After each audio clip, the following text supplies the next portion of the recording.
Level 1. The Rookie Officer. You are 29 when the prison hires you. The uniform arrives folded inside a plastic bag. Grey shirt, dark trousers, polished badge, and a nameplate. Before your first shift, you straighten the collar in the bathroom mirror and practice the expression you think authority should wear. Your wife, Eleanor, takes a photograph from the doorway. She is 7 months pregnant and tired of hearing you worry about money. The prison offers steady pay, health insurance, overtime, and a pension if you can endure long enough to earn it. Just come home as yourself, she says. You laugh because the warning sounds dramatic. At orientation, an instructor explains boundaries.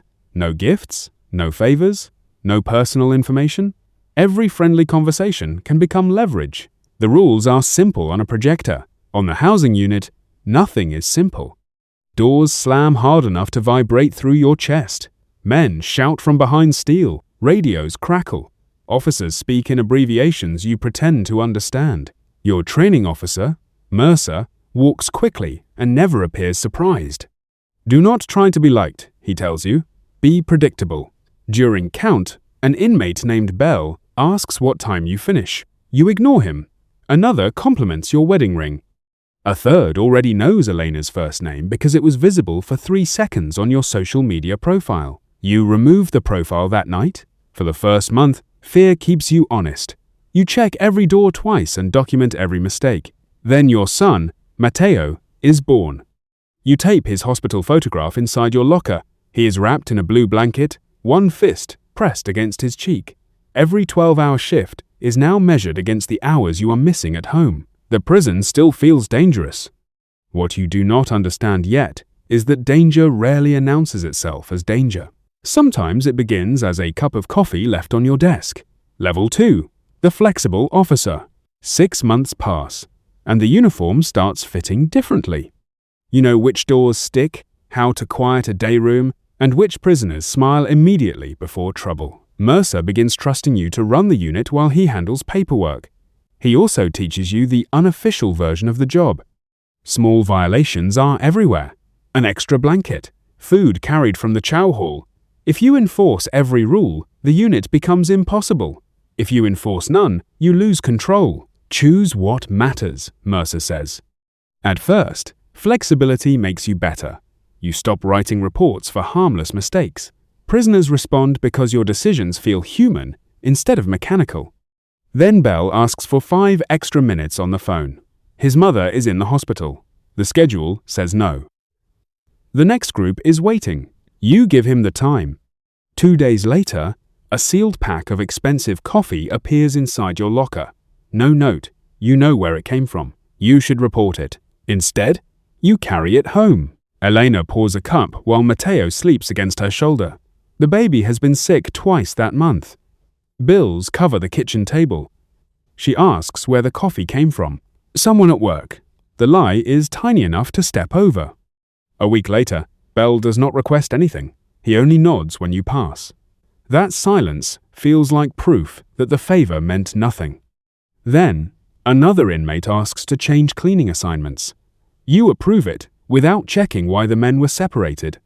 Nothing happens, and Mercer praises your judgment. Your confidence grows faster than your caution.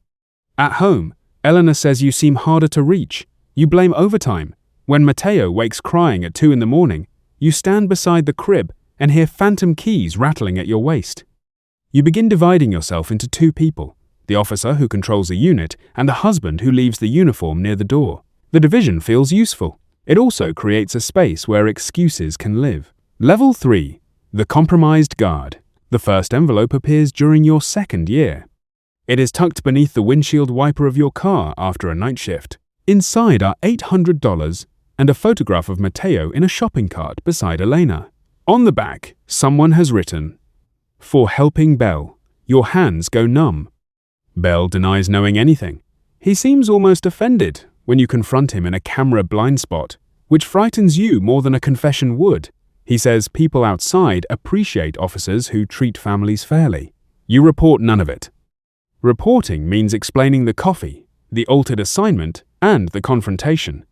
It means investigators opening your finances and life. You convince yourself silence protects your family. The money remains beneath the spare tire until another hospital bill arrives.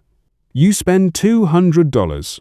Once part of it is gone, the envelope stops being evidence and becomes debt. Bell soon wants a disciplinary charge reduced. You did not witness the incident, but the officer who wrote it is careless and disliked. You speak to a lieutenant and describe Bell as cooperative. The charge is lowered. No contraband changes hands. No door is opened. No one is injured. That is how you explain it to yourself. The next envelope contains more. You pay a credit card. You repair Elena's car. At dinner, she notices you are no longer checking prices on the menu. Overtime finally came through, you say. By now, lying is easier because each lie protects the one before it. Bell begins speaking to you without asking permission. Other prisoners notice. One calls you Bell's employee within earshot of the whole tier. You put him in restraints for disrespect.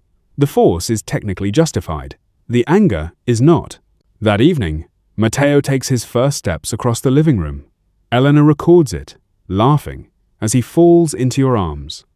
In the video, your smile appears half a second late because your phone has just vibrated with a message from an unknown number. Tomorrow, same understanding. You delete the message. The prison no longer ends at the gate. It follows you into your kitchen. Level 4. The paid facilitator. By year 3, the money has developed a routine. Requests never arrive as complete instructions. One person mentions a problem, another leaves a name, and someone else delivers cash. Everyone can claim they understood less than they did. You stop asking questions because answers create responsibility.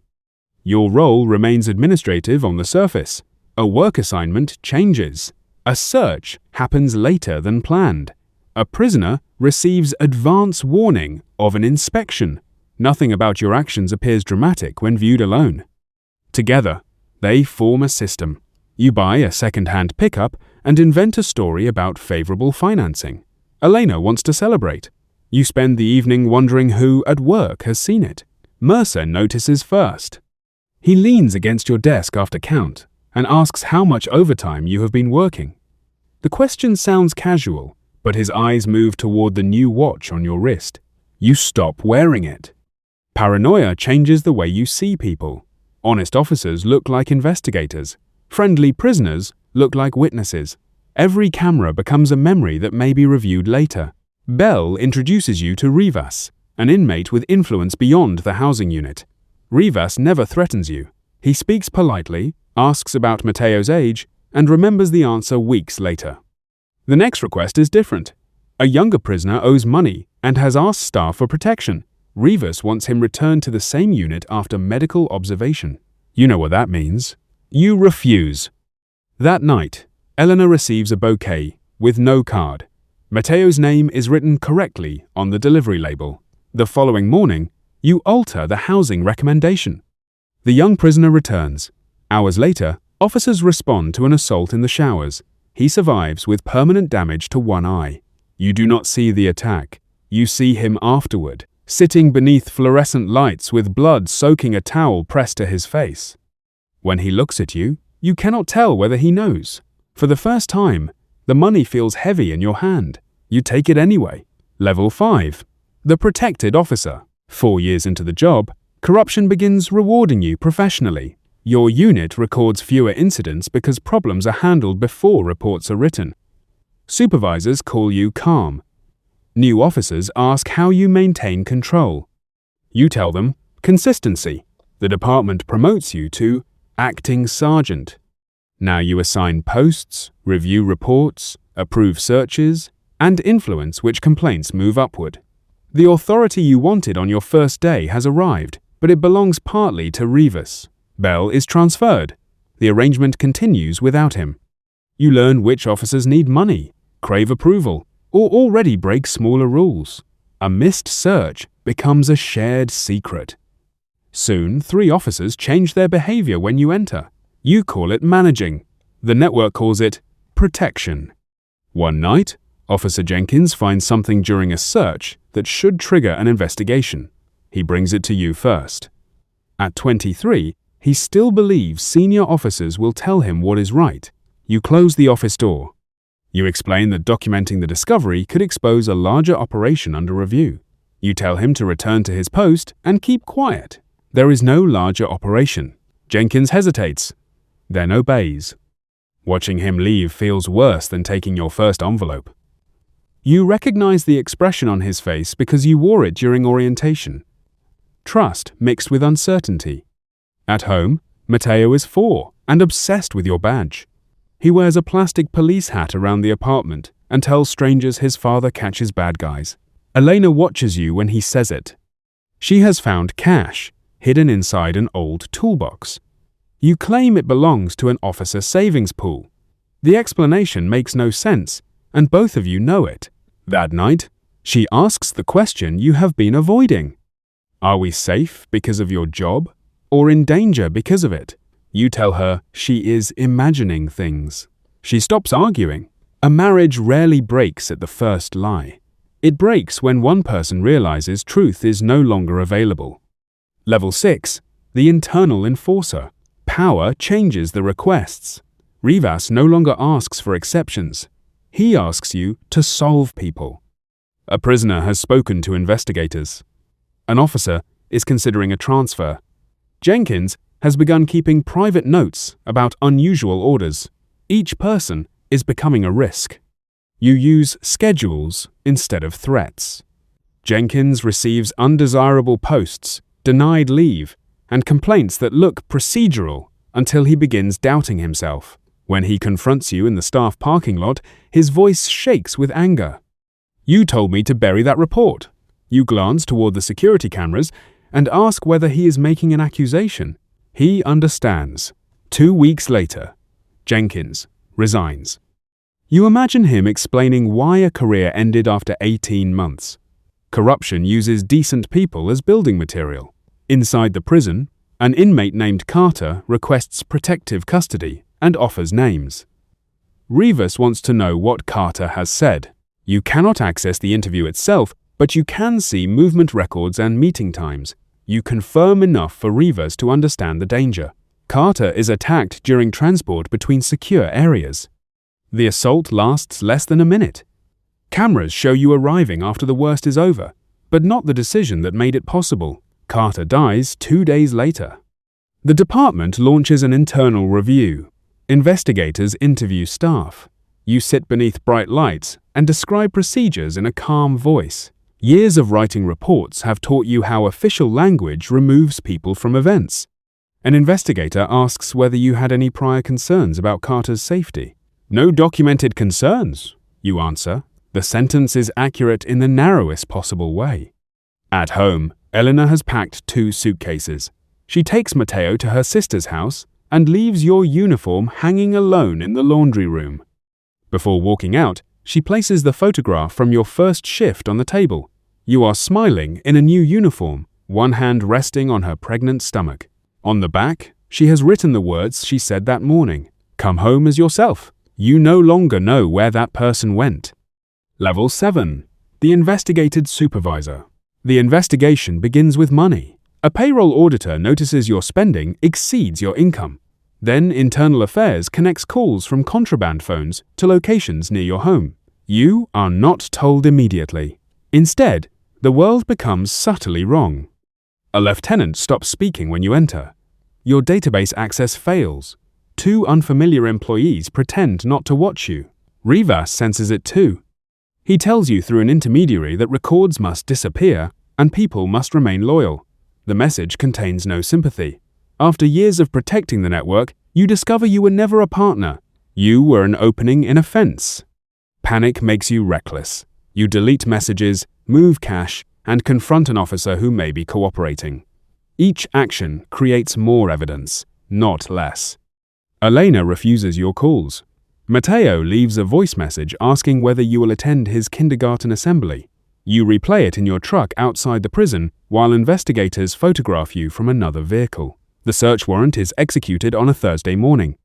Agents open lockers, filing cabinets, and the toolbox in your garage. They remove phones, bank records, uniforms, and Matteo's photograph while neighbors watch. You are placed on administrative leave and ordered to surrender your badge. The captain who takes it does not look angry. Disappointment would be easier. His face shows professional distance, the same expression you used when processing prisoners. Rivas stops communicating. 2 officers are arrested. 1 agrees to cooperate before sunset. Jenkins returns with notebooks containing dates, conversations, and instructions you believed he had forgotten. On television, a reporter stands outside the prison and describes an alleged corruption network. Your employee photograph appears beside the word ringleader. You switch off the screen. For years, you feared what prisoners knew about you. The evidence that destroys you comes from the officers you taught to be afraid. Level 8. The defendant. You enter federal court wearing a suit Elena bought for a wedding years earlier. The sleeves are tight. Your wrists feel strangely bare without keys or a radio. At the defense table, your attorney arranges documents into neat piles and explains that the government can prove conspiracy, bribery, obstruction, and your role in violence connected to the scheme. He recommends cooperation. You want to say, you never attacked anyone. You never held the weapon that blinded the young prisoner or killed Carter. You never ordered violence in direct words. Your attorney listens, then asks why indirect words should matter less to the dead. The prosecution has deposits, location data, witnesses, deleted messages, and recordings. On one, your own voice says, "Move him back and let the unit handle it." There is no official language strong enough to hide inside. Elena attends one hearing and sits near the exit. Mateo is not there. During a break, she tells you he has stopped wearing the plastic police hat. You plead guilty. At sentencing, Carter's sister speaks about identifying her brother. Jenkins describes losing a career he wanted. The prisoner with the damaged eye reads slowly from a page. Then Elena stands. She does not ask the judge for mercy or punishment. She explains what it is like to discover that every repaired car, family dinner, and birthday gift may have been purchased with someone else's fear. The judge sentences you to 11 years. The number lands immediately because you have watched hundreds of people receive numbers like it. A marshal approaches with restraints. Your body reacts before your mind does. Hands behind the back, feet apart. Do not resist. In the courtroom gallery, Mateo is standing beside Elena. He is 8 now, taller than the last time you saw him. You try to catch his eye. He looks at the floor. The metal closes around your wrists with a sound you have heard thousands of times. It has never sounded like this. Level 9. The inmate officer.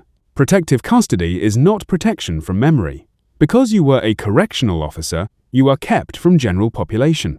Most hours pass inside a cell 3 steps wide. Meals arrive through a slot. Recreation happens alone beneath a rectangle of sky. On intake day, an officer inventories your property: wallet, shoelaces, court papers. Mateo's hospital photograph, returned after the investigation. The officer glances at it and drops it into a plastic bag. You almost tell him to be careful. Instead, you say nothing. Your former rank means nothing. Some officers despise you for disgracing the uniform. Others speak too kindly, as if corruption were an occupational accident. Prisoners shout through vents. You recognize voices from facilities where you worked. Every sound may be a threat. You file grievances about cold food, missed recreation, and lights left on. The responses are brief and procedural. You once believed paperwork captured reality. Now you understand how easily it can erase it. Elena sends divorce papers. You sign them on the metal desk. Mateo writes nothing. Years pass.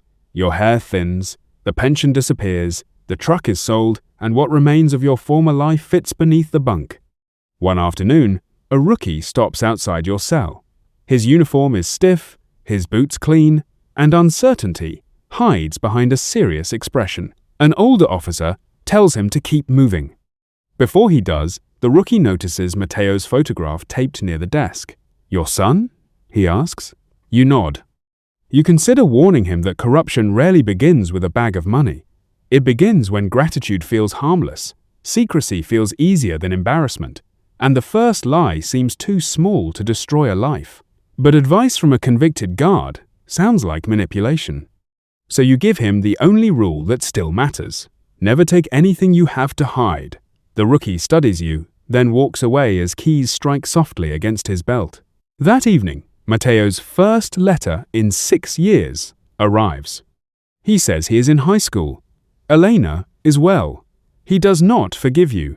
He may. Write again. You read the final sentence until count. Outside your cell, the rookie officer calls your identification number. You stand beside the bunk and wait to be seen. The first time you wore a badge, you thought the locked doors proved which side you were on. Now you know a door can close from either direction.